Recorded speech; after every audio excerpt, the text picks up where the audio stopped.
আসসালামু আলাইকুম। সাকিব স্টোরি লাউঞ্জে আজ শুরু হচ্ছে তিন গোয়েন্দার নতুন অভিযান রূপালী মাকড়সা। রকিব হাসানের রোমাঞ্চকর এই কাহিনীর প্রথম পর্ব শুনতে থাকুন। আরে আরে হ্যানসন, চেঁচিয়ে উঠল রবিন মিলফোর্ড। আরে লাগলো, লেগে গেল তো। প্রায় একই সঙ্গে বলে উঠল মুসা আমান। বন স্টিয়ারিং ঘোরালো হ্যানসন, ব্রেক কষল ঘ্যাচ করে। পেছনের সিটে উল্টে পড়ল তিন গোয়েন্দা। টায়ারের কর্কশ আওয়াজ তুলে চকচকে একটা লিমোজিনের কয়েক ইঞ্চি দূরে দাঁড়িয়ে পড়ল বিশাল রোলস রয়েস। চোখের পলকে লিমোজিন থেকে বেরিয়ে এলো কয়েকজন লোক। ড্রাইভিং সিট থেকে সবে নামছে হ্যানসন, তাকে এসে ঘিরে ফেলল। আঙ্গুল তুলে শাসানোর ভঙ্গি করছে, উত্তেজিত কথা বলছে অদ্ভুত ভাষায়। লোকগুলোকে পাশ কাটিয়ে গেল হ্যানসন। গাড়িতেই বসে আছে লিমোজিনের সোফার, লাল পোশাক, কাঁধ আর হাতার কাছে সোনালি কাজ করা। এই যে মিস্টার, বলল হ্যানসন, এটা কি করলে? দিয়েছিল তো মেরে। আমি ঠিকই চালাচ্ছিলাম। উদ্ধত কণ্ঠ লোকটার। দোষ তোমার। সামনে পড়লে কেন? প্রিন্স দিমিত্রির গাড়ি দেখেছ? সরে যেতে পারোনি? ইতিমধ্যে সামলে নিয়েছে তিন গোয়েন্দা। অবাক হয়ে তাকিয়ে আছে লোকগুলোর দিকে। উত্তেজিত হয়ে প্রায় আস্ফালন শুরু করেছে হ্যানসনকে ঘিরে। ওদের মাঝে সবচেয়ে লম্বা লোকটা ইংরেজিতে বলে উঠল, বুদ্ধু কোথাকার! দিয়েছিল তো প্রিন্সকে শেষ করে। সর্বনাশ করে দিয়েছিলে।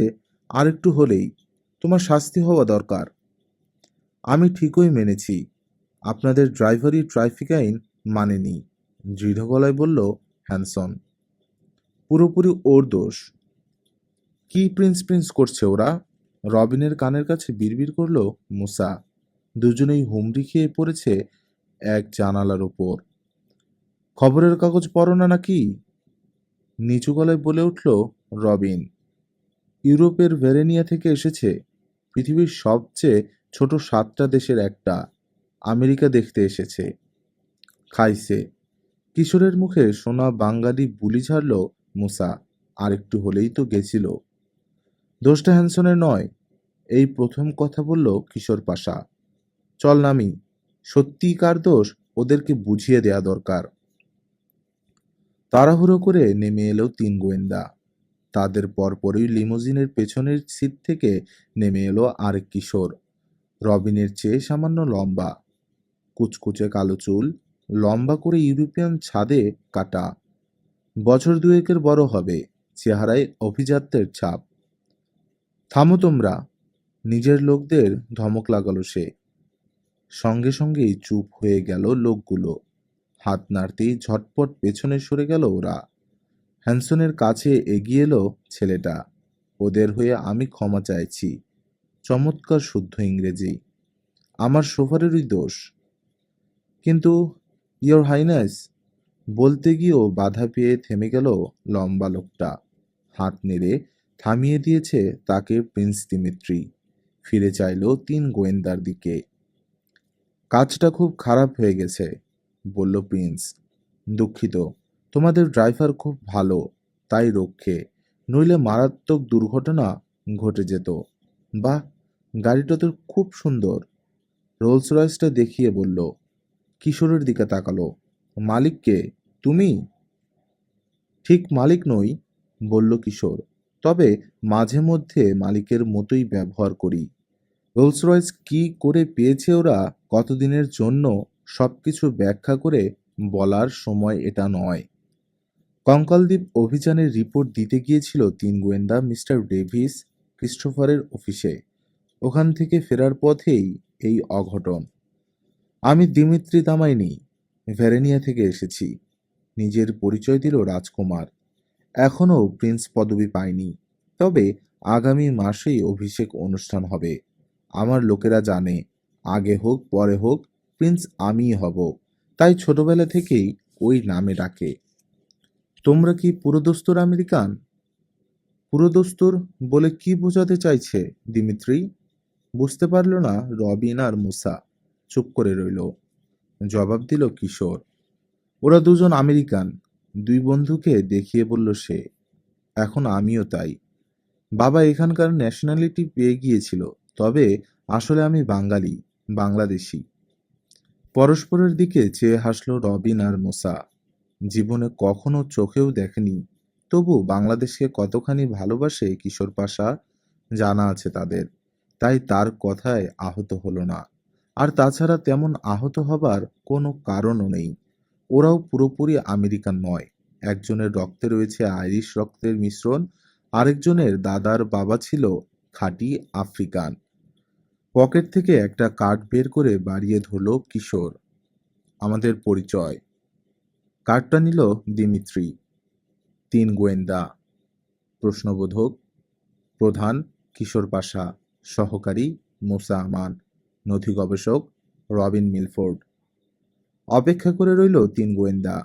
কার্ড দেখে নতুন সবাই যা করে তাই হয়তো করবে দিমিত্রি।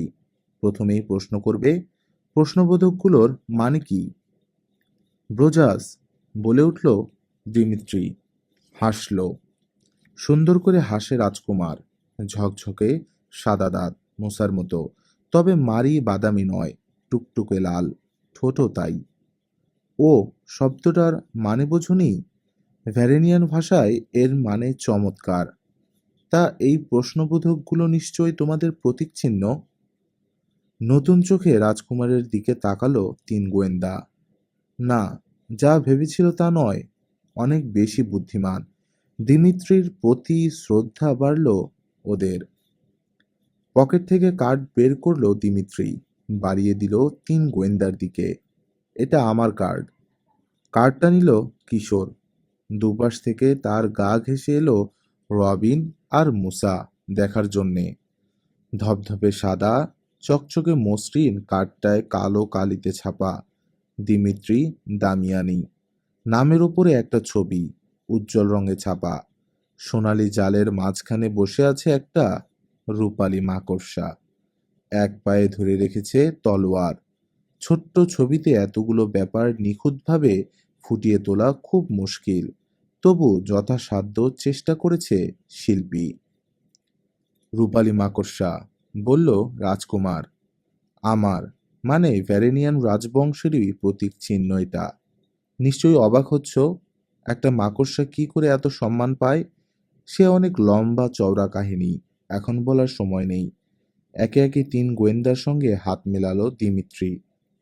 তোমাদের সঙ্গে পরিচিত হয়ে খুব খুশি হয়েছি। লিমুজিনের পেছনে এসে দাঁড়িয়েছে একটা কালো গাড়ি, প্রায় নিঃশব্দে। উত্তেজনা আর গোলমালে খেয়ালই করেনি 3 গোয়েন্দা। ওটা থেকে নামলো এক তরুণ, হালকা পাতলা সুন্দর চেহারা, চোখে সদা সতর্কতা। ভিড় ঠেলে এগিয়ে এলো সে। এতক্ষণে দেখতে পেল 3 গোয়েন্দা আমেরিকান যুবককে। মাফ করবেন ইয়োর হাইনাস, বলল যুবক। দেরি হয়ে যাচ্ছে আমাদের, এখনো অনেক কিছুই দেখা বাকি। হোক বাকি, বলল দিমিত্রি। এদের সঙ্গে কথা বলতেই বেশি ভালো লাগছে আমার। এই প্রথম আমেরিকান ছেলেদের সঙ্গে কথা বলার সুযোগ পেয়েছি। 3 গোয়েন্দার দিকে ফিরল আবার রাজকুমার। আচ্ছা, শুনেছি ডিজনিল্যান্ড নাকি এক আজব জায়গা, দেখার অনেক কিছু আছে। ওখানে যাবার খুব ইচ্ছে আমার। তোমরা কি বলো? ডিজনিল্যান্ড সত্যি একটা দেখার মতো জায়গা, এক বাক্যে স্বীকার করলো 3 গোয়েন্দা। ওটা না দেখলে মস্ত ভুল করবে দিমিত্রি, এটাও জানালো। বডিগার্ডেরা সারাক্ষণ ঘিরে আছে, মোটেই ভালো লাগে না আমার, বলল রাজকুমার। খুব বেশি বাড়াবাড়ি করে ডিউক রোজার, আমার গার্জেন, ভ্যারেনিয়ার রেজেন্ট এখন। আমাকে চোখে চোখে রাখার নির্দেশ দিয়েছে গার্ডদের, যেন অন্য কেউ আমার কাছে ঘেঁষলেই সর্দি লেগে মরে যাব। যত সব লোকের যেন আর খেয়ে দিয়ে কাজ নেই, খালি আমাকে মারার জন্যে উঠে পড়ে লেগেছে। ভ্যারেনিয়ার কোনো শত্রু নেই, তার মানে আমারও নেই। কে আমাকে মারতে আসবে? খামোখা ঝামেলা। ক্ষোভ প্রকাশ করতে গিয়ে অনেক কথা বলে ফেলল দিমিত্রি। চুপ করে গেল হঠাৎ। নীরবে দেখল 3 গোয়েন্দাকে। এক মুহূর্ত ভাবল কি যেন, তারপর বলল, তোমরা ডিজনিল্যান্ডে যাবে আমার সঙ্গে? তোমাদের তো সব চেনা, দেখাবে আমাকে, খুব খুশি হব। বডিগার্ডের বদলে বন্ধুরা সঙ্গে থাকলে দেখেও মজা পাবো অনেক বেশি। চলো না? দিমিত্রির হঠাৎ এই অনুরোধে অবাক হলো তিন গোয়েন্দা। দ্রুত আলোচনা করে নিল নিজেদের মধ্যে। সারাটা দিন পড়ে আছে সামনে, কিছুই করার নেই তেমন। দিমিত্রির অনুরোধ রক্ষা করা যায় সহজেই, বরং ভালোই লাগবে ওদের। রোলস রয়েসে টেলিফোন রয়েছে। স্যালভেজ ইয়ার্ডে মেরি চাচিকে ফোন করলো কিশোর, জানালো ওর ফিরতে দেরি হবে। সোনালি রিসিভারটা ক্রেডলে রেখে ফিরে চাইলো। অবাক চোখে তাকিয়ে আছে দিমিত্রি। লিমোজিনে গিয়ে উঠল দিমিত্রি, বন্ধুদের ডাকলো। রাজকুমারের গাড়িতেই যেতে পারবে তিন গোয়েন্দা। হ্যানসনকে রোলস রয়েস নিয়ে চলে যেতে বলল কিশোর। তারপর গিয়ে উঠে বসলো লিমোজিনে। মুসা আর রবিনও উঠল। সামনের সোফারের পাশে বসেছে লম্বা লোকটা। কালো গাড়িটাই উঠল অন্যরা। গাদাগাদি ঠাসাঠাসি করে বসতে হলো। গাড়িটা আমেরিকান সরকারের। প্রিন্সের গাড়িকে পাহারা দিয়ে নিয়ে যাবার জন্যে সঙ্গে দেয়া হয়েছে। খুব রাগ করবেন ডিউক রোজার, মুখ গোমরা করে রেখেছে লম্বা লোকটা। ঝুঁকি নিতে নিষেধ করেছেন তিনি। কোনো ঝুঁকি নিইনি লুথার, কড়া গলায় বলল দিমিত্রি। তাছাড়া ডিউক রোজারের আদেশ মানতে আমি বাধ্য নই। আমার আদেশ মেনে চলার সময় এসে গেছে তার। আর মাস দুয়েক পরই রাজ্য শাসন করব আমি। আমার কথাই তখন আইন, তার নয়। সোফারকে বলল, রিগো, খুব সাবধানে চালাবে। এটা তোমার ভ্যারেনিয়া নয় যে প্রিন্সের গাড়ি দেখলেই রাস্তা ছেড়ে দেবে লোকে। ট্রাফিক আইন মেনে চলবে পুরোপুরি। আর কোনো রকম অঘটন চাই না আমি। বিদেশি ভাষায় এক নাগারে কথা বলে গেল ডিউক লুথার। মুখ চোখ কালো, মাথা ঝোঁকালো সোফার। গাড়ি ছেড়ে দিল। মসৃণ গতিতে গিয়ে চলেছে লিমোজিন। গতি মাঝারি। কোনো রকম গোলমাল করল না আর সোফার। ঠিকঠাক মেনে চলল সব ট্রাফিক আইন, খুব সতর্ক। ৪৫ মিনিট লাগলো ডিজনিল্যান্ডে পৌঁছতে। সারাটা পথ তিন গোয়েন্দাকে প্রশ্নের পর প্রশ্ন করে এসেছে দিমিত্রি। আমেরিকা, বিশেষ করে ক্যালিফোর্নিয়া সম্পর্কে জেনেছে অনেক কিছু। কখনো বাংলাদেশে আসেনি রাজকুমার, প্রায় কিছুই জানে না দেশটা সম্পর্কে। কিশোরের কাছে জানলো অনেক কিছু। মুগ্ধ হয়ে গেল রাজকুমার। বলল, সুযোগ আর সময় পেলেই বাংলাদেশে ঘুরতে যাবে সে। দেখবে ধানের ক্ষেত, মেঘনার চর, পদ্মার ঢেউ। শুনবে সন্ধ্যায় চৈতি শালিকের কিচিরমিচির, বাঁশবনের ছায়ায় দোয়েলের শীষ, চাঁদনি রাতে শিয়ালের হুক্কা হুয়া। গাড়ি পার্ক করলো সোফার। নেমে পড়ল ছেলেরা। কালো গাড়ি থেকে প্রহরীরা নেমে পড়েছে আগেই। ছেলেদের সঙ্গে সঙ্গে চলল ডিউক আর তার দলবল। একটা জায়গায় এসে একটু পিছিয়ে পড়ল ডিউক। কিশোরের একেবারে গা ঘেঁষে এলো দিমিত্রি। ফিসফিস করে বলল, ওদের ফাঁকি দিতে হবে, গায়ের ওপর থেকে খসাতে হবে। আস্তে করে মাথা ঝোঁকালো কিশোর। পুরো পার্ক চক্কর দিচ্ছে ছোট্ট ট্রেন। বিচিত্র রঙের ইঞ্জিন, কামরা। ক্ষুদে স্টেশনে লোকের ভিড়। ওখানে এসে দাঁড়ালো চার কিশোর। স্টেশনে এসে থামলো একটা ট্রেন। পিলপিল করে নেমে এলো যাত্রীরা। বেশিরভাগই বাচ্চা ছেলে মেয়ে। ওদের ভিড়ে মিশে গেল চারজনে। নতুন যাত্রী উঠল ট্রেনে। হুইসেল বাজিয়ে ছেড়ে দেবার আগের মুহূর্তে লাফিয়ে একটা বগিতে উঠে বসলো চার কিশোর। ডিউককে দেখতে পেল ওরা। প্ল্যাটফর্মে দাঁড়িয়ে চোখ বড় বড় করে ছেলে মেয়েদের মাঝে খুঁজছে দিমিত্রিকে। সরে চলে এলো ট্রেন।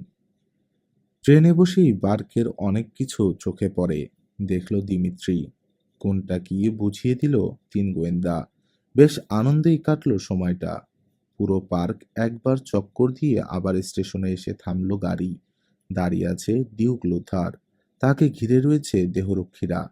মুখ চোখ কালো। নিশ্চয়ই প্রচুর বকাঝকা খেতে হয়েছে ডিউকের কাছে। ট্রেন থামতেই চার কিশোরকে দেখে ফেলল ওরা। ছুটে এসে দাঁড়ালো বগির সামনে। মুখ গোমরা করে ট্রেন থেকে নামলো দিমিত্রি। ঝাঁঝালো কণ্ঠে বলল, আমার সঙ্গে থাকুনি তোমরা? ডিউটি ফাঁকি দিয়েছ? রিপোর্ট করব আমি ডিউক রোজারের কাছে। কিন্তু আমি, তোতলাতে শুরু করলো লুথার। থামো, ধমকে উঠল দিমিত্রি। তিন গোয়েন্দার দিকে ফিরে বলল, চলো যাই। ইস, আরও সময় হাতে নিয়ে আসা উচিত ছিল। কত কিছু দেখার আছে আমেরিকায়। 3 বন্ধুকে নিয়ে গাড়িতে উঠে বসল দিমিত্রি। পেছনের প্রহরী গাড়িতে করে আসার আদেশ দিল ডিউক লুথারকে। সোফার ইংরেজি জানে না। রকি বিচে ফেরার পথে মন খুলে কথা বলতে পারল 4 জনে। অনেক কিছু জানতে চাইল রাজকুমার। খুলে বলল সব 3 গোয়েন্দা। কি করে একসঙ্গে হয়েছে ওরা, কি করে গোয়েন্দা হওয়ার শখ জেগেছে, কি করে দেখা করেছে বিখ্যাত চিত্র পরিচারক মিস্টার ডেভিস ক্রিস্টোফারের সঙ্গে, সব জানালো। সংক্ষেপে বলল ভুতুরে দুর্গ আর কঙ্কাল দ্বীপ অভিযানের কাহিনী। ব্রোজাস! শুনতে শুনতে এক সময় চেঁচিয়ে উঠল দিমিত্রি। কি আনন্দ! একেই বলে জীবন। আহা, আমেরিকান ছেলেরা কত স্বাধীন! ইস, কেন যে রাজকুমার হয়ে জন্মালাম! আর কদিন পরেই কাঁধে চাপবে মস্ত দায়িত্ব, রাজ্য শাসন। আরে বাপরে, ভাবলেই হাত পা হিম হয়ে আসে। স্বাধীন হব? হুম, বাড়ি থেকেই বেরোতে দেওয়া হয় না আমাকে। জীবনে কোনো দিন স্কুলের মুখ দেখিনি। বাড়িতে শিক্ষক রেখে পড়াশোনা করিয়েছে। হাতে গোনা কয়েকজন বন্ধু আছে আমার দেশে। সত্যি বলছি, জীবনে এই প্রথম কয়েকটা ঘন্টা আনন্দে কাটালাম। আজকের দিনটা স্মরণীয় হয়ে থাকবে আমার জীবনে। খানিকক্ষণ নীরবতা। তোমরা আমার বন্ধু হবে? অযাচিতভাবে হঠাৎ জিজ্ঞেস করল দিমিত্রি। খুব খুশি হব। আমরাও খুব খুশি হব, বলল মুসা।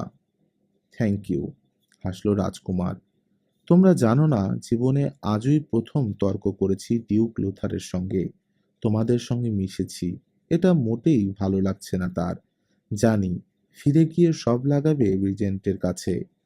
ব্যাপারটা মোটেই ভালোভাবে নেবে না রোজার। না নেই, আর মাত্র 2-1 মাস, তারপর ওদের পরোয়া কে করে? প্রিন্সের কথা নিশ্চয়ই না মেনে পারবে না ট্রিক রোজার, বলল রবিন। না, পারবে না, বলল দিমিত্রি। সময় আসুক, বেশ কয়েকটা আঘাত অপেক্ষা করছে তার জন্যে। রহস্যময় শোনালো রাজকুমারের গলা। রকি বিচে পৌঁছে গেল গাড়ি। দিমিত্রিকে বলে গেল কিশোর কোন পথে যেতে হবে। দিমিত্রি তার ভাষায় বলল সোফারকে। পাশা স্যালভেজ ইয়ার্ডের বিশাল লোহার গেটের সামনে পৌঁছে গেল গাড়ি। দিমিত্রিকে নামতে অনুরোধ করল কিশোর। ওদের হেডকোয়ার্টার দেখাবে। বিষণ্ণ ভঙ্গিতে মাথা নাড়ল দিমিত্রি। না রে ভাই, সময় নেই। আজ রাতে এক জায়গায় ডিনারের দাওয়াত আছে। আগামীকাল সকালেই ফিরে যাব ভ্যারেনিয়ায়। রাজধানীতেই থাকো নিশ্চয়ই, জানতে চাইল কিশোর। নাম কি? হ্যাঁ, ডেনজো। কখনো গেলে দেখবে কত বড় বাড়িতে থাকি। কয়েকশো বছর আগে তৈরি হয়েছিল বিশাল দুর্গের মতো বাড়িটা। 300 কামরা, বেশিরভাগই নষ্ট হয়ে গেছে। ছোট্ট রাজ্য, আয় খুবই কম। বাড়ি মেরামত করারও পয়সা নেই আমাদের, অথচ রাজা। না, আর দেরি করতে পারছি না, চলি। আবার হয়তো কখনো দেখা হবে মাই ফ্রেন্ডস। বন্ধুদের সঙ্গে হাত মিলিয়ে গিয়ে লিমোজিনে উঠল দিমিত্রি। রাজকুমারের গা ঘেঁষে বসল লুথার। দেহরক্ষীরা উঠল, ছেড়ে দিল গাড়ি। প্রতিটি জানালায় শুধু দেহরক্ষীর মুখ। লিমোজিনের পেছনে কালো এসকর্ট কার। গাড়ি দুটো মোড় ঘুরে অদৃশ্য হয়ে যাবার পরেও অনেকক্ষণ ঠায় দাঁড়িয়ে রইল 3 গোয়েন্দা।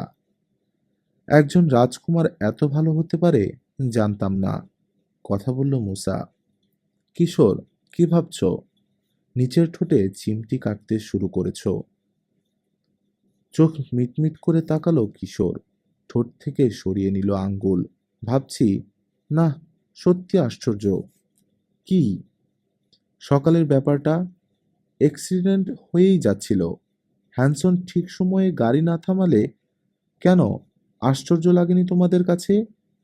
কোনো রকম খটকা লাগেনি? আশ্চর্য? খটকা? মুসার মতোই বিস্মিত হলো রবিন। কপাল ভালো অ্যাক্সিডেন্ট হয়নি, এতে আশ্চর্যের কি আছে?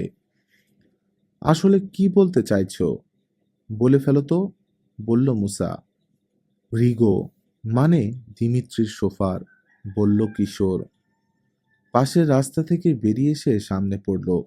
রোলস রয়েসটাকে দেখতে পায়নি বললে মোটেই বিশ্বাস করব না। নিশ্চয়ই দেখেছে। ইচ্ছে করলেই গতি বাড়িয়ে আমাদের সামনে দিয়ে বেরিয়ে যেতে পারত। বরং ব্রেক কষেছে ঘ্যাচ করে। সময় মতো হ্যানসন পাশ কাটাতে না পারলে সোজা গিয়ে লিমুজিনের গায়ে বাড়ি মারত রোলস রয়েস। দিমিত্রি যেখানে বসেছিল ঠিক সেখানে মারাই যেত সে। দুর্ঘটনার আগে হুঁশজ্ঞান হারিয়ে ফেলে মানুষ, বলল মুসা। রিগোরও সেরকম কিছু হয়েছিল। বিশ্বাস করতে পারছি না। এদিক ওদিক মাথা নাড়ল কিশোর। কেন যেন মনে হচ্ছে কোথাও কিছু একটা ঘাপলা রয়েছে। যাকে এসো যাই, চাচি হয়তো ভাবছে। দিন কয়েক পর হেডকোয়ার্টারে বসে আছেন তিন গোয়েন্দা। পাশা স্যালভেজ ইয়ার্ডের ভেতর আবর্জনার স্তূপের তলায় চাপা পড়ে আছে একটা ট্রেলার মোবাইল হোম, ভাঙাচোরা। ওটাকে মেরামত করে নিয়ে নিজেদের গোপন আস্তানা বানিয়েছে তিন গোয়েন্দা। কয়েকটা গোপন পথ আছে, ওরা তিনজন ছাড়া আর কেউ জানে না। কয়েক মিনিট আগে পিয়ন নিয়ে এসেছে সকালের ডাক। ইতিমধ্যেই মোটামুটি নাম ছড়িয়ে পড়েছে তিন গোয়েন্দার। অভিনেতা জন ফিলবি আর তার টেরর ক্যাসেলের সৌজন্যে অনেকেই চিঠি লেখে এখন ওদের কাছে। বেশিরভাগই বাচ্চা ছেলে মেয়ে কিংবা ধনী বিধবা। কারো হয়তো বল হারিয়ে গেছে, কেউ এক বাক্স চুইংগাম খটুজে পাচ্ছে না, কিংবা কোনো বিধবার আদরের বিড়ালটা হয়তো কয়েকদিন আগে বাড়ি থেকে বেরিয়েছে আর ফেরেনি। খুঁজে বের করে দেবার ডাক আসে। গ্রাহ্য করে না কিশোর। এসব সাধারণ কাজ হাতে নেবার কোনো ইচ্ছেই নেই তার। যদিও মুসার খুবই আগ্রহ। চিঠিগুলো সোজা ময়লা ফেলার ঝুড়িতে নিক্ষেপ করে গোয়েন্দা প্রধান। হারিয়ে যাওয়া প্রিয় কুকুরটা খুঁজে দেবার অনুরোধ করে চিঠি পাঠিয়েছে এক বিধবা। এটাই পড়ছে রবিন। এই সময় বাজল টেলিফোন। তিন গোয়েন্দার ব্যক্তিগত টেলিফোন। ইয়ার্ডের কাজে চাচা চাচিকে সাহায্য করে ওরা অবসর সময়ে। পারিশ্রমিক হিসেবে মেরি চাচির হাতে তৈরি আইসক্রিম কেক আর হট চকলেট ছাড়াও নগদ কিছু টাকা পায় রাশেদ চাচার কাছ থেকে। ওখান থেকেই টেলিফোনের বিল দেয় ওরা। গোয়েন্দাগিরি করে সের্ফ শখে। এর জন্যে টাকা পয়সা নেয় না মক্কেলের কাছ থেকে। ছো মেরে রিসিভার তুলে নিল কিশোর। হ্যালো, বলল গোয়েন্দা প্রধান। তিন গোয়েন্দা, কিশোর পাশা বলছি। গুড মর্নিং কিশোর। স্পিকারে গম গম করে উঠল ভারী কণ্ঠস্বর। আগের মতো মাইক্রোফোনের সামনে আর রিসিভার ধরতে হয় না। নতুন ব্যবস্থা করে নিয়েছে কিশোর। টেলিফোন লাইনের সঙ্গে কায়দা করে স্পিকারের যোগাযোগ ঘটিয়ে দিয়েছে। ওপাশ থেকে কেউ কথা বললেই বেজে উঠে স্পিকার। হেডকোয়ার্টারে বসা সবাই একসঙ্গে শুনতে পায় কথা। রিসিভারে চেপে বসল কিশোরের আঙ্গুল। চোখ বড় বড় হয়ে গেছে মুসা আর রবিনের। কান খাড়া হয়ে গেছে। Mister Davies Christopher. কিশোর, তোমাকে পেয়ে যাওয়ায় ভালোই হলো, আবার বললেন চিত্র পরিচারক। শীঘ্রই একজন দেখা করতে যাচ্ছে তোমাদের সঙ্গে। দেখা করতে আসছে? কোন কেস স্যার? টেলিফোনে কিছুই বলা যাবে না, জবাব দিলেন চিত্র পরিচালক। খুব গোপন ব্যাপার। তার সঙ্গে দীর্ঘ সময় কথা বলেছি আমি। অনেক কিছু জেনেছি, বুঝেছি। তোমাদের পক্ষেই সুপারিশ করেছি আমি। আশা করি নিরাশ করবে না। হ্যাঁ, বিস্ময়কর এক প্রস্তাব আসছে তোমাদের কাছে। আগে থেকেই হুঁশিয়ার করে রাখছি। ভেবে চিন্তে কাজ করো। রাখলাম। লাইন কেটে গেল পাশে। রিসিভারের দিকে এক মুহূর্ত চেয়ে রইল কিশোর। ধীরে ধীরে নামিয়ে রাখলো ক্রেডলে। স্তব্ধ নীরবতা ট্রেলারের ভেতর। কি মনে হয়, আরেকটা কেস? অনেকক্ষণ পর কথা বলল রবিন। কিশোর কিংবা মুসা কিছু বলার আগেই বাইরে শোনা গেল মেরি চাচির ডাক। ট্রেলারের স্কাইলাইটের খোলা জায়গা দিয়ে বাতাস ঢোকে, ওখান দিয়েই আসছে। কিশোর, বেরিয়ে আয় তো, একজন লোক দেখা করতে এসেছে তোর সঙ্গে। কয়েক মুহূর্ত পর দুই সুড়ঙ্গের মস্ত পাইপের ভেতর দিয়ে হামাগুড়ি দিয়ে এগিয়ে চলেছে তিন গোয়েন্দা। একজনের পেছনে আরেকজন। 40 ফুট লম্বা পাইপ। হাঁটুতে খুব ব্যথা পেত আগে, তাই পুরনো কার্পেট কেটে পেতে দিয়েছে ওরা ভেতরে। লোহার পাতটা সরালো কিশোর। বেরিয়ে এলো তাদের ওয়ার্কশপ। তার পেছনে বেরোলো মুসা, তারপর রবিন। পাতটা আবার পাইপের মুখে দাঁড় করিয়ে দিয়ে বেরিয়ে এলো ওরা জঞ্জালের বেড়ার অন্য পাশে। মেরি চাচির কাজ ঘেরা অফিসের পাশে একটা ছোট্ট গাড়ি। বনেটে ঠেস দিয়ে দাঁড়িয়ে আছে এক তরুণ। দেখা মাত্রই তাকে চিনল তিন গোয়েন্দা। দিমিত্রির সঙ্গে কালো এসকর্ট কারে ছিল ওই যুবক। হ্যালো! তিন গোয়েন্দাকে দেখেই সোজা হয়ে দাঁড়ালো যুবক। হেসে এগিয়ে এলো। আবার আমার সঙ্গে দেখা হয়ে যাবে নিশ্চয়ই ভাবনি। সেদিন তো পরিচয় হয়নি, আজ হয়ে যাক। আমি বব ব্রাউন। এই যে আমার আইডেন্টিটি। পরিচয়পত্র দেখালো যুবক। সরকারি সিল ছাপ্পর মারা। আমি সরকারি লোক। কার্ডটা আবার পকেটে রাখতে রাখতে বলল যুবক, জরুরি কিছু কথা আছে। নিরাপদে বলা যাবে কোথায়? আসুন। ভাবনা চলছে কিশোরের মাথায়। সরকারি লোক, তিন গোয়েন্দার কাছে এসেছে, জরুরি কথা। মিস্টার ডেভিস ক্রিস্টোফারও বারবার হুঁশিয়ার করেছেন। না, কিছু বুঝতে পারছে না সে। তিন গোয়েন্দার ওয়ার্কশপে ববকে নিয়ে এলো কিশোর। পুরনো দুটো চেয়ারের একটাতে বসতে দিল অতিথিকে, নিচে বসলো আরেকটায়। মুসা আর রবিন বসলো দুটো বাক্সের ওপর। হয়তো বুঝতে পারছো কেন এসেছি, কথা শুরু করলো বব। তাকালো তিন গোয়েন্দার দিকে। কেউ কোনো কথা বলল না। ব্যাপারটা ভেরেনিয়ার প্রিন্স দিমিত্রিকে নিয়ে, বলল আবার বব। Prince Dmitry? ভ্রু কুঁচকে গেছে মুসার। কেমন আছে সে? ভালো। তোমাদেরকে তার শুভেচ্ছা জানিয়েছে। কিশোরের দিকে তাকালো বব। দুদিন আগে ওর সঙ্গে কথা হয়েছে আমার। আগামী 2 সপ্তাহের মধ্যেই অভিষেক অনুষ্ঠান শুরু হবে। তোমাদেরকে দাওয়াত পাঠিয়েছে সে। ইয়াল্লা! চেঁচিয়ে উঠল মুসা। ইউরোপে যাব? সত্যি বলছেন তো? সত্যি বলছি, হাসল বব। তোমরা তার বন্ধু। আমেরিকার আর কোনো ছেলেকেই সে চেনে না। দেশেও বন্ধু বান্ধব নেই খুব একটা। তাছাড়া ভ্যারিনিয়ার কে যে তার বন্ধু আর কে নয় বোঝা খুবই মুশকিল।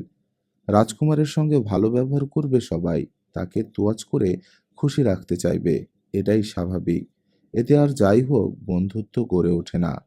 তাই সত্যিকারের কয়েকজন বন্ধুকে কাছে রাখতে চায় অভিষেকের সময়।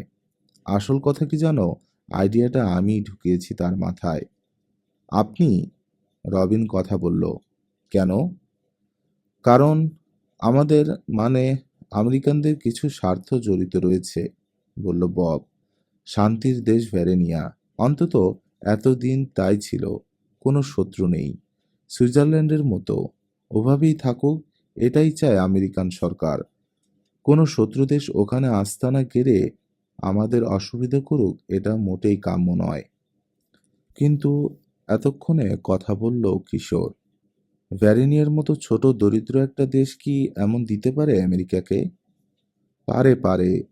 ছোট বলে ইঁদুরকে উপেক্ষা করা উচিত না সিংহের। ভ্যারেনিয়া একটা স্পাই বেস। দুনিয়ার সব দেশের গুপ্তচরদের স্বর্গ।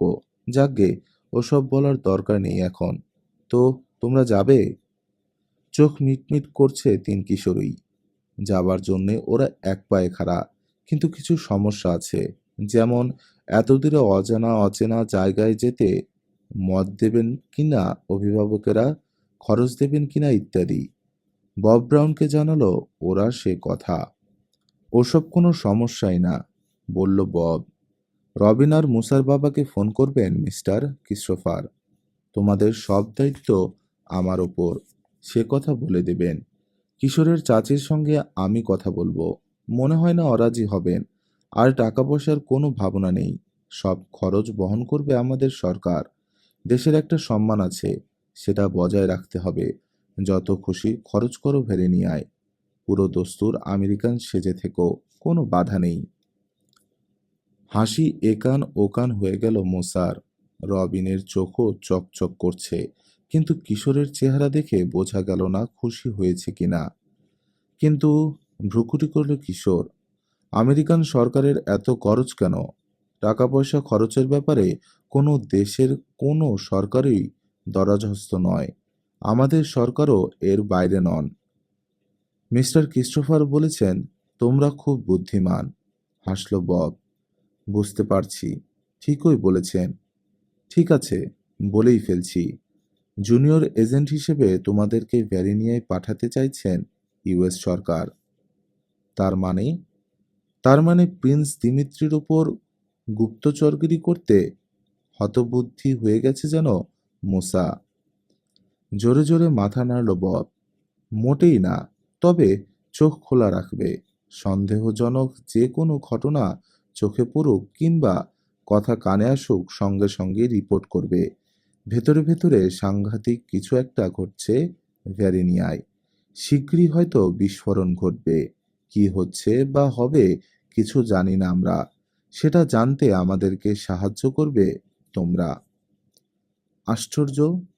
ভ্রু কুঁচকে আছে কিশোর। আমি জানতাম গোপন খবর জানার অনেক উৎস আছে সরকারের। মানুষ নিয়েই গঠিত হয়েছে সরকার, বাধা দিয়ে বলল বব। তাছাড়া ভ্যারিনিয়ায় কোনো গোপন খবর খুবই শক্ত ব্যাপার। ছোট্ট দেশ ওটা, কিন্তু এমন কিছু মানুষের জন্ম দিয়েছে দেশের জন্য বিনা দ্বিধায় যারা প্রাণ দিয়ে দিতে পারে। দরিদ্র, তবু লোভী নয় ও দেশের মানুষ। বাইরের কোনো সাহায্য ছাড়াই চালিয়ে নিয়েছে এতদিন। ওদের ভাঙ্গা হয়তো সহজ, কিন্তু মচকানো প্রায় অসম্ভব। না খেয়ে থাকতে রাজি, তবু কারো কাছে হাত পাতবে না। যেচে পড়ে কেউ সাহায্য দিতে গেলেও নেবে না। দেশের স্বাধীনতাকে বড় বেশি মর্যাদা দেয় ওরা। থামল সে। তারপর বলল, তবে মক্কায়ও খারাপ লোক আছে। ভ্যারিনিয়ার বর্তমান রিজেন্ট ডিউক রোজার বুরবন তেমনই এক লোক। এটা অবশ্যই আমাদের সন্দেহ, তা নাও হতে পারে। আমাদের সন্দেহ দিমিত্রিকে প্রিন্স হতে দেবে না সে কিছুতেই। অভিষেক অনুষ্ঠানই হতে দেবে না। রাজ্য শাসন করছে অনেক দিন থেকে। এই লোভ সে ছাড়তে পারবে বলে মনে হয় না। যদি কোনো অঘটন ঘটে ভেরিনিয়ায়, সেই হবে এর হোতা। নীরব রইল তিন কিশোর। খুশি খুশি ভাবটা চলে গেছে মুসা আর রবিনের চেহারা থেকেও। নিরপেক্ষ একটা দেশ, এর ঘরোয়া ব্যাপারে বাইরের কারও নাক গলানো উচিত না। আবার বলল বব। কিন্তু গুজব ছড়িয়ে পড়েছে শীঘ্রই সাংঘাতিক কিছু একটা করতে যাচ্ছে ডিউক রোজার। এখন আর ঘরোয়া থাকবে না ব্যাপারটা। বুঝতেই পারছো, আমাদের অস্বস্তির যথেষ্ট কারণ রয়েছে। আমরা জানতে চাই কি ঘটাতে যাচ্ছে রোজার। আমরা বড়রা প্যালেসের ধারের কাছে ঘেঁষতে পারবো না। দিমিত্রিও আমাদের কাছে মুখ খুলবে না কিছুতেই। তবে তোমরা সহজেই ঢুকতে পারবে প্যালেসে, ওখানেই থাকতে পারবে। তোমাদের কাছে মনের কথা বলেও ফেলতে পারে প্রিন্স। গোলমালটা কি ঘটতে যাচ্ছে আগে ভাগে একমাত্র তোমাদের পক্ষে জানা সম্ভব। তাছাড়া ক্ষমতায় যারা রয়েছে তোমাদেরকে সন্দেহ করবে না। অসতর্ক হয়ে কিছু একটা করে বসতে পারে তোমাদের সামনেই, যাতে অনেক কিছুই ফাঁস হয়ে যাবে। এবারও কেউ কিছু বলল না শ্রোতারা। তো আসল কথায় আসা যাক, বলল বব। কাজটা নিচ্ছ তোমরা? কিশোরের দিকে চেয়ে অপেক্ষা করে রইল মুসা আর রবিন। সিদ্ধান্তের ভার গোয়েন্দা প্রধানের ওপরেই ছেড়ে দিল ওরা নীরবে। গভীর চিন্তায় ডুবে আছে কিশোর। নিচের ঠোঁটে চিমটি কাটছে এক নাগারে। রাজনীতিতে জড়ানোর কোনো ইচ্ছেই আমার নেই, হঠাৎ বলে উঠল কিশোর। তাছাড়া ওসব করার বয়সও হয়নি এখনো। কিছুই বুঝি না। দেশের জন্যে ঘামানোর অনেক বড় বড় মাথা রয়েছে। আমাদের কাজ ওসব নয়। তবে হ্যাঁ, আমাদের অভিভাবকদের খুলে বলতে হবে সব কথা। তারা যদি মত দেন, যাব। সেও শুধু প্রিন্স দিমিত্রিকে সাহায্য করতেই, আর কোনো কারণে নয়। ব্যাস ব্যাস, ওতেই চলবে। হাত তুলল বব। বন্ধুকেই সাহায্য করো তোমরা। তবে একটা কথা, নিজ থেকে ঘুণাক্ষরেও বিপদের আভাস দেবে না দিমিত্রিকে। সে যদি বলে, বলুক। তোমরা কি কারণে গেছো এটাও যেন কেউ না জানে। প্যালেসের সবাই জানবে তোমরা বেড়াতে গেছো। খবরদার, অপরিচিত কারো কাছে প্রিন্স দিমিত্রি সম্পর্কে কোনো রকম আলোচনা করবে না। জানিয়ে রাখছি 8 বছর আগে এক মোটর দুর্ঘটনায় মারা গেছেন তার বাবা। তখন থেকেই কোনো কারণে ডিউকের উপর ক্ষেপে আছে ভ্যারেনিয়ার জনসাধারণ। ওকে দেখতে পারে না তারা। যদি জানে তোমরা স্পাই, বারুদে জ্বলন্ত ম্যাচের কাঠি পড়বে। কাজেই চোখ খোলা রাখবে, কান সজাগ রাখবে, মুখ বন্ধ রাখবে। তাহলে এবার অভিভাবকদের বলতে গিয়ে বাধা পেল রবিন। বলেছি তো, সে ভার আমার, বলে উঠল বব। তাহলে উঠি, তোমরা যাবার জন্যে তৈরি হওগে, কালই ফ্লাইট। ফেরেনিয়া, রাজধানী ডেনজো। পাথরের ব্যালকনিতে দাঁড়িয়ে আছে রবিন, দৃষ্টি সামনে প্রসারিত। দেখছে প্রাচীন শহরটাকে। ভোরের সোনালি রোদ ছড়িয়ে পড়েছে পুরনো বাড়িগুলোর টালির ছাতে, গাছের মাথায়। সরকারি ভবনগুলোর উঁচু টাওয়ারের চূড়াগুলোকে মনে হচ্ছে সোনার পাতে মোড়া। ঝিরঝিরে বাতাসে দুলছে গাছের ডাল। প্যালেসের দিকে মাথা নুইয়ে বারবার অভিবাদন জানাচ্ছে যেন। প্রায় আধ মাইল দূরে ছোট একটা পাহাড় চূড়ায় দাঁড়িয়ে আছে এক বিশাল গির্জার সোনালী গম্বুজ। নিচে তাকালো রবিন। রাজপ্রাসাদের পাথর মোড়ানো আঙ্গিনায় কয়েকটা মেয়ে, হাতে ঝাড়ু আর বালতি, ঘষে মেজে পরিষ্কার করছে প্রতিটি চৌকোনো পাথর। পাঁচতলা পাথরের প্রাসাদের পেছনে বইছে ডেঞ্জো নদী, চওড়া খরস্রোতা। পুরো শহরটাকে বাঁক দিয়ে ঘিরে রেখেছে যেন রূপকথার বিশাল কোনো রাক্ষসে অজগর। নদীতে ছোট ছোট নৌকা দাঁড় বেয়ে উজানভাটি করছে ধীরে সুস্থে। অপরূপ দৃশ্য। তিনতলার কোণের দিকে এই ব্যালকনিতে দাঁড়িয়ে সবই চোখে পড়ছে রবিনের। ক্যালিফোর্নিয়ার সঙ্গে কোনো মিল নেই।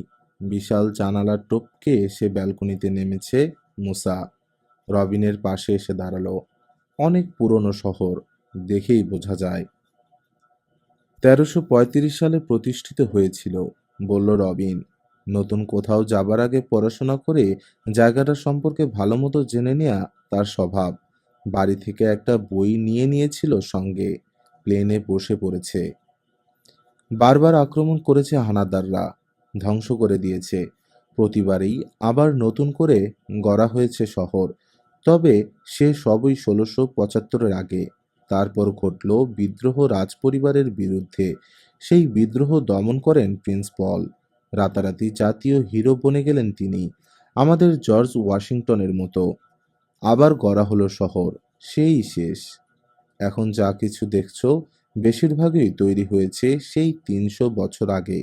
নতুন শহর একটা গড়ে উঠেছে অবশ্য, তবে এখান থেকে সেটা দেখা যায় না।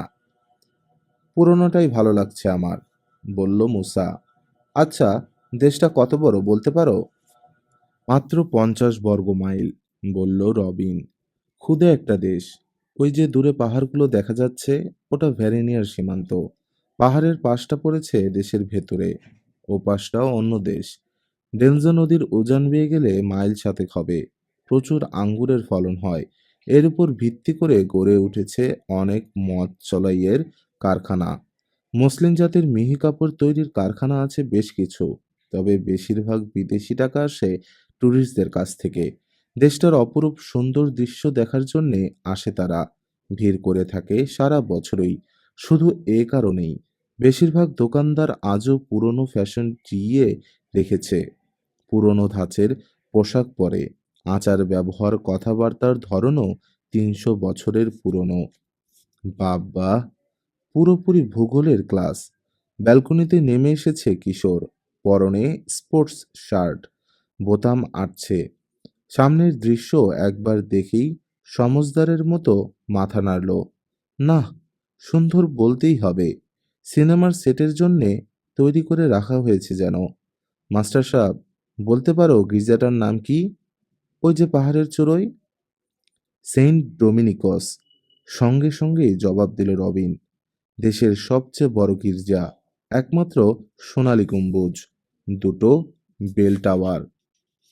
পায়েরটাতে মোট 8টা ঘন্টা গির্জার কাজে আর জাতীয় ছুটির দিনগুলোতে বাজানো হয়।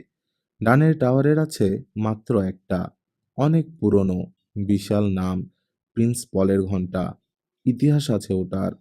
১৬৭৫-এর বিদ্রোহের সময় ওই ঘণ্টা বাজিয়ে ভক্তদের সাহায্য চেয়েছিলেন পল। জানিয়েছিলেন বেঁচে আছেন তিনি। সাহায্য করতে ছুটে এসেছিল ক্রুব্ধ জনতা। ধুলোয় মিশিয়ে দিয়েছিল বিদ্রোহীদের।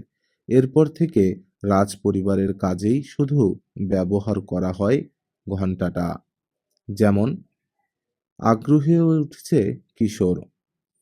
যখন কোনো প্রিন্সের অভিষেক অনুষ্ঠান হয়, মানে মুকুট পরানো হয়, তখন ১০০ বার বাজানো হয় ওই ঘণ্টা। ধীরে ধীরে যখন কোনো রাজকুমার জন্ম নেয়, বাজানো হয় ৫০ বার। রাজকুমারী হলে ২৫। রাজপরিবারে কারো বিয়ের সময় বাজে ৭৫ বার। ঘণ্টাটার শব্দ বেশ গুরুগম্ভীর। ৩ মাইল দূর থেকে শোনা যায় আওয়াজ। মাস্টারি লাইনে গেলেই ভালো করতে নথি, হাসল মুসা। খামোকা গোয়েন্দাগিরি করতে এসেছ? চলো, তৈরি হয়ে নিই, বলল কিশোর। দিমিত্রির সঙ্গে দেখা করতে যেতে হবে। রয়্যাল চেম্বারলেন, রাজপরিবারের লোকজন আর বাড়িঘর দেখাশোনার ভার থাকে যার ওপর। আগের দিনে আমাদের দেশে জমিদারদের যেমন সরকার থাকতো, অনেকটা তেমনি। খবর দিয়ে গেছে আমাদের সঙ্গে নাস্তা করবে প্রিন্স। তাই তো, খাবারের কথা ভুলেই গিয়েছিলাম, বলে উঠল মুসা।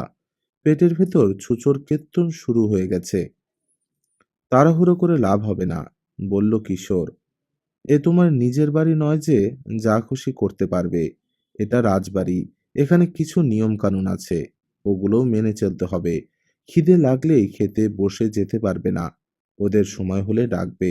মুষড়ে পড়া মুসার দিকে চেয়ে হাসল। এসো, বসে না থেকে যন্ত্রপাতিগুলো ঠিকঠাক করে রাখি। দেখতে হবে সত্যি কাজ করে কিনা ওগুলো। ভুলে যেও না মস্ত দায়িত্ব নিয়ে এসেছি আমরা। কিশোরের পেছন পেছন ঘরে এসে ঢুকলো ওরা আবার। মস্ত একটা ঘর, উঁচু ছাদ, পাথরের দেয়াল কাঠের তক্তায় ঢাকা। হাত পিছলে যায় এত মসৃণ। ৬ ফুট চওড়া বিশাল এক পালঙ্ক। একটাতেই ৩ জনে ঘুমিয়েছে ওরা। ওটার মাথার দিকে দেয়ালের গায়ে একটা খোদাই কাজ, রাজপরিবারের প্রতীক চিহ্ন। একটা টেবিলের উপর রয়েছে ওদের ব্যাগ। গতরাতে শুধু পাজামা আর টুথব্রাশ বের করেছিল। অনেক রাতে রাজপ্রাসাদে পৌঁছেছে ওরা গতকাল। নিউ ইয়র্ক থেকে জেট প্লেনে প্যারিস, সেখান থেকে বিরাট এক হেলিকপ্টারে চেপে এসে নেমেছে ডেনজোর খুদে বিমানবন্দরে। বাইরে অপেক্ষা করছিল গাড়ি। ওদেরকে অভ্যর্থনা করে গাড়িতে তুলেছে রয়্যাল চেম্বারলেন। বিশেষ মাটিঙ্গে ছিল তখন দিমিত্রি। বন্ধুদের সঙ্গে রাতে দেখা করতে পারেনি। অসংখ্য থাম আর অনেক গলিঘুচি পেরিয়ে মুসার মনে হয়েছে কয়েক মাইল পথ। এই বেডরুমে পৌঁছে দিয়ে গেছে ওদেরকে চেম্বারলেন। এতই ক্লান্ত হয়ে পড়েছিল ওরা, কোনো মতে পোশাক ছেড়ে পাজামা পরে দাঁত মেজেছে। তারপরেই এসে লম্বা হয়ে শুয়ে পড়েছে বিছানায়। ব্যাগ খুলে জামা কাপড় বের করলো ওরা, গোছগাছ করলো। প্রায় ৫০০ বছরের পুরনো একটা দেয়াল আলমারিতে তুলে রাখলো ওগুলো। অন্যান্য জিনিসপত্র সব তুলে রাখলো আলমারির তাকে, ৩টে জিনিস ছাড়া। ৩টে ক্যামেরা, দেখতে আর সব ক্যামেরার মতোই, তবে ছবি তোলা ছাড়াও আরও কিছু কাজ করে ওগুলো। বেশ বড়সড়, দামি জিনিস। চাঁদিতে বিচিত্র ফ্ল্যাশার, রেডিও হিসেবে ব্যবহার করা যায় ক্যামেরাগুলোকে। ভেতরে বসানো আছে আধুনিক সূক্ষ্ম যন্ত্রপাতি, শক্তিশালী একটা ওয়্যারলেস সেট। ফ্ল্যাশারটা অ্যান্টেনারও কাজ করে। ছবি তোলার ভঙ্গিতে ওই ক্যামেরা চোখের সামনে তুলে খুব নিচু গলায় কথা বললেও সেটা পৌঁছে যাবে মাইল ১০ দূরের গ্রাহক যন্ত্রে। শুধু পাঠানোই না, মেসেজ ধরতেও পারে পরিষ্কার। বদ্ধ ঘরের ভেতর থেকেও এর সীমানা ২ মাইল। মাত্র ২ ব্যান্ডের কমিউনিকেশন। নির্দিষ্ট একটা চ্যানেলে যাতায়াত করে এর শব্দ। ঠিক ওই চ্যানেলেই টিউন করা না থাকলে কোনো রেডিও বা গ্রাহক যন্ত্রই ধরতে পারবে না মেসেজ। অসাধারণ একটা যন্ত্র। ওদের জামানতে এমন আরেকটা মাত্র যন্ত্র আছে সারা ভ্যারেনিয়ায়। সেটা আমেরিকান অ্যাম্বাসিতে, বব ব্রাউনের কাছে। লস অ্যাঞ্জেলেস থেকে একই প্লেনে ৩ গোয়েন্দার সঙ্গে নিউ ইয়র্কে পৌঁছেছে বব। সেখানে একটা বিশেষ অফিসে নিয়ে গেছে ৩ কিশোরকে। যন্ত্রপাতিগুলো দিয়েছে, কি করে ব্যবহার করতে হয় শিখিয়েছে। বলেছে ওদের কাছাকাছি থাকবে সে সব সময়, তবে এমন ভান করবে যেন চেনে না। যোগাযোগ করতে হলে কোনো কিছুর দরকার পড়লে রেডিওতে জানাতে হবে। এছাড়াও রোজ রাতে নিয়মিত একবার যোগাযোগ করে খবরাখবর জানাতে হবে তাকে। বিপদ আর পরিস্থিতির গুরুত্ব সম্পর্কে বারবার হুঁশিয়ার করে দিয়ে বলেছে, হয়তো সবকিছুই খুব সহজে হয়ে যাবে, কোনো রকম বিপদ ঘটবে না, অভিষেক হয়ে যাবে, মাথায় মুকুট পরবে নতুন প্রিন্স দিমিত্রি। তবে সে আশা খুবই কম। না না, কোনো প্রশ্ন নয়, যা বলছি শুনে যাও চুপচাপ। নিজেদের ব্যাপারে বাইরের কারো নাক গলানো মোটেই পছন্দ নয় ভ্যারিনিয়ানরা। ক্যামেরার সঙ্গে নিয়ে ঘুরবে তোমরা, ছবি তুলবে, সতর্ক থাকবে সব সময়। আমেরিকান এম্বাসিতে থাকবো আমি, যখন খুশি যোগাযোগ করতে পারবে। এখানেই আমার সঙ্গে তোমাদের হয়তো শেষ দেখা। আলাদা প্লেনে প্যারিসে যাব আমি, তোমাদের সঙ্গে নয়। ওখান থেকে আলাদা প্লেনে ভ্যারিনিয়া। নতুন কোনো কিছু জানানোর দরকার পড়লে রেডিওতে জানাবো ওখানে পৌঁছে। তোমাদের সাংকেতিক নাম ফার্স্ট, সেকেন্ড এবং রেকর্ড, ঠিক আছে? কপালের ঘাম মুছছে বব। মাথা ঝোঁকানোর সময় কিশোরেরও ঘাম মুছছে। এয়ার কন্ডিশন ঘরেও ঘেমে উঠেছিল ওরা। ববের ভাবসাব দেখে ভয়ই পেয়ে গিয়েছিল তিন গোয়েন্দা। ফিসফিস করে রকি বিচে ফিরে যাবার কথাও কিশোরকে বলেছিল মোসা একবার। স্পাইদের বিপজ্জনক কাজ কারবার ছবিতে অনেক দেখেছে। নিজেরাও স্পাইয়ের কাজ করবে একদিন, কল্পনাই করেনি তখন। ভাবছে এসব কথা এখন কিশোর। তার ক্যামেরা তুলে নিয়ে চামড়ার খাপ খুলল মুসা। খাপের ভেতরের তলায় কায়দা করে বসানো ছোট আরেকটা খাপ, ওতে একটা খুদে টেপ রেকর্ডার, বেশ শক্তিশালী। হাতে নিয়ে ওটা একবার দেখেই রেখে দিল আবার জায়গা মতো। দিমিত্রির সঙ্গে দেখা করার আগে নীরবতা ভাঙল মুসা। একবার বব ব্রাউনের সঙ্গে কথা বললে কেমন হয়? যন্ত্রপাতিগুলো সত্যি কাজ করছে কিনা শিওর হওয়া যায়। ভালো বলেছ, সায় দিল কিশোর। ব্যালকনিতে গিয়ে ঘরবাড়িগুলোর একটা ছবি তুলে আনি। ক্যামেরা হাতে ব্যালকনিতে এসে নামলো কিশোর। চামড়ার খাপ খুলে বের করলো যন্ত্রটা। চোখের সামনে ধরে তাকালো দূরের সেন্ট ডমিনিকস গির্জার দিকে।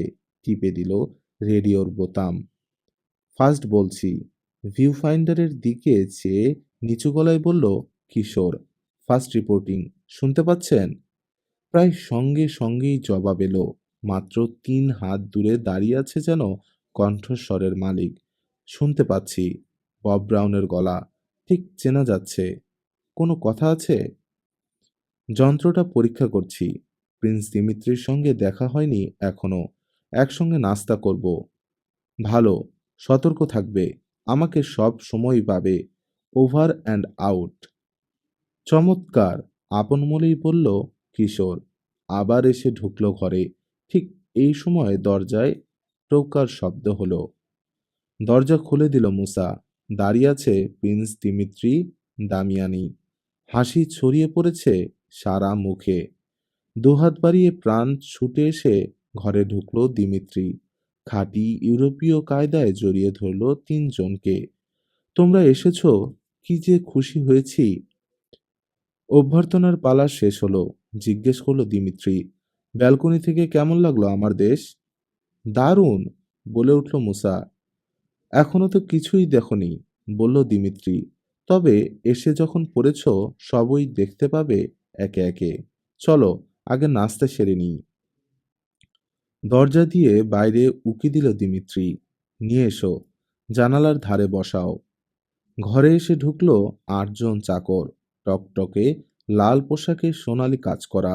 বয়ে আনলো একটা টেবিল, কয়েকটা চেয়ার আর রূপার ঢাকনা দেয়া কিছু প্লেট। জানালার দিকে এগিয়ে গেল।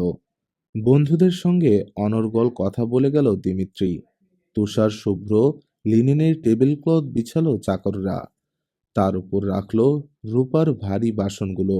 ঢাকনা তুলতেই ঘরের বাতাসে ভুরভুর করে ছড়িয়ে পড়ল সুগন্ধ। আর চোখে একবার টেবিলের দিকে না তাকিয়ে পারল না মুসা। ডিম আর মাংস ভাজা, টোস্ট, মাখন, ভ্যারিনিয়ান কেক, বড় জগে দুধ খাইছে, কত খাবার, ঢোক গিলল মুসা। দাদা ভাইরা, আমি আর পারছি না, নাড়িভুড়ি শুদ্ধ হজম হয়ে যাচ্ছে খিদেয়। হ্যাঁ হ্যাঁ, এসো তাড়াতাড়ি, বলল দিমিত্রি। দাঁড়িয়ে দাঁড়িয়ে খালি বকর বকর করছি, এসো বসে পড়ি। আরে রবিন, তুমি কি দেখছো? বেশ ছড়ানো একটা মাকড়সার জালের দিকে চেয়ে আছে রবিন। তার কাছ থেকে ফুট দুয়েক দূরে, খাটের মাথার কাছে, ঘরের এক কোণে, দেয়ালে ঝুলছে জালটা। দেয়ালে বসানো তক্তার মেঝের মাঝখানের ফাঁকে উকি দিয়ে আছে একটা বড় সড় মাকড়সা। রবিন ভাবছে, দিমিত্রির অনেক চাকর চাকরানি আছে, অনেক কাজেই ওরা বিশেষ দক্ষ, তবে ঘর পরিষ্কারের কাজে ওরা ফাঁকি দেয়। ওই যে মাকড়সার জাল, বলল রবিন। দাঁড়াও, পরিষ্কার করে ফেলছি, পা বাড়ালো সে। তিন কিশোরকে অবাক করে লাফ দিল দিমিত্রি, প্রায় উড়ে এসে পড়ল রবিনের ওপর, এক ধাক্কায় ফেলে দিল মেঝেতে। জালটা ছিঁড়ে ফেলার আগেই স্তব্ধ হয়ে গেছে মুসা আর কিশোর। রবিনকে টেনে তুলল দিমিত্রি, বিড়বিড় করে বলছে কি যেন ভ্যারিনিয়ান ভাষায়। আগেই তোমাকে সাবধান করা উচিত ছিল, আমারই ভুল হয়ে গেছে, লজ্জিত কণ্ঠে ইংরেজিতে বলল দিমিত্রি। তাহলে আর এটা ঘটতো না, ঈশ্বরকে ধন্যবাদ, তোমাকে সময় মতো রুখতে পেরেছি, নইলে সর্বনাশ হয়ে যেত। এখনই তোমাকে ফেরত পাঠাতে হতো আমেরিকায়। রবিনের কাঁধে হাত রাখল সে। হঠাৎ গলার স্বর খাদে নেমে গেল। তবে শুভ লক্ষণ দেখা যাচ্ছে, তোমরা আমাকে সাহায্য করতে পারবে। ব্যথা পায়নি রবিন কোথাও, হাঁ করে চেয়ে আছে দিমিত্রির দিকে। দরজার দিকে ঘুরল রাজকুমার, চেয়ে রইল এক মুহূর্ত, তারপর লম্বা লম্বা পায়ে নিঃশব্দে এগিয়ে গিয়ে থামল দরজার সামনে, হাতল ধরে হ্যাচকা টানে খুলে ফেলল। দরজায় দাঁড়িয়ে আছে লাল পোশাক পরা এক চাকর, চাকরদের সর্দার, কুচকুচে কালো চুল, কালো পাকানো গোঁফ। রুকা, এখানে দাঁড়িয়ে আছো কেন? কড়া গলায় বলল দিমিত্রি। ইয়ে, মানে, ইয়োর হাইনেস, যদি কিছু দরকার হয়। কিচ্ছু দরকার নেই, যাও, ঠিক আধ ঘন্টা পর এসে প্লেটগুলো নিয়ে যাবে, খেকিয়ে উঠল দিমিত্রি। মাথা নুইয়ে কুর্নিশ করল লোকটা, তারপর চলে গেল দ্রুত পায়ে। দরজা বন্ধ করে দিল দিমিত্রি, ফিরে এলো আবার তিন গোয়েন্দার কাছে। গলার স্বর কাঁধে নামিয়ে বলল, ডিউক্রোজারের লোক, দরজায় কান পেতেছিল, কিছু জরুরি কথা আছে তোমাদের সঙ্গে, তোমাদের সাহায্য চাই। চুপ করে রইল তিন গোয়েন্দা। অনেক কিছুই বলার আছে, আবার বলল রাজকুমার, আগে খেয়ে নিই, তারপর বলবো। শুধু এটুকু জেনে রাখো, চুরি গেছে রূপালী মাকড়সা। শুনলেন রূপালী মাকড়সার প্রথম পর্ব। গল্প কেমন লাগলো জানাতে ভুলবেন না কমেন্টে। লাইক দিন, শেয়ার করুন আর সাবস্ক্রাইব করে পাশে থাকুন পরবর্তী পর্বের জন্য। ততদিন পর্যন্ত সুস্থ থাকুন, সচেতন থাকুন আর গল্পের সাথেই থাকুন।